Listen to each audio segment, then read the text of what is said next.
దైవము కరుణామయుని దాసులు వారి యొక్క లక్షణాలు ఇక్కడ తెలియజేయడం జరిగింది.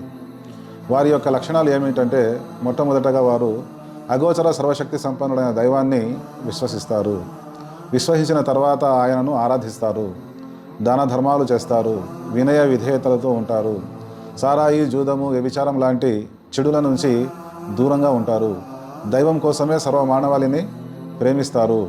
వారి యొక్క మాటల్లో నిజాయితీ ఉంటుంది. వారు చేసిన వాగ్దానాలను, ఒప్పందాలను, అమానతులను పాటిస్తారు. దేశవాసులందరినీ, ప్రపంచ మానవులందరినీ, విశ్వజనీన సోదర భావాన్ని పాటిస్తారు. అంటరానితనం అనేది ఉండదు.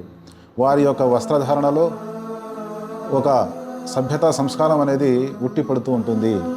అదేవిధంగా పాపాల నుంచి దూరంగా ఉంటూ పుణ్యాలు చేస్తూ దాన ధర్మాలు చేస్తూ వినయ విధేయతలతో దైవాన్ని వేడుకుంటారు.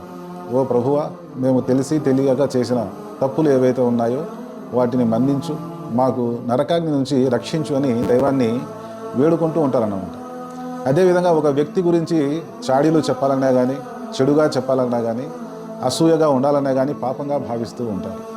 ఈ విధంగా వారు జీవితంలో చేసే ప్రతి కార్యము కూడా ఆ కారుణ్య ప్రభు అయిన దైవము సంతోషిస్తాడా, ఆగ్రహిస్తాడా అని ఆలోచించి ప్రతి సత్కార్యాన్ని వాళ్ళు చేసే ప్రయత్నము చేస్తూ ఉంటారు.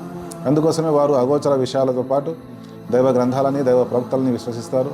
పుణ్యపురుషుల మార్గం ఏదైతే ఉందో, సాంప్రదాయం ఏదైతే ఉందో వాటిని వారు పాటిస్తారు.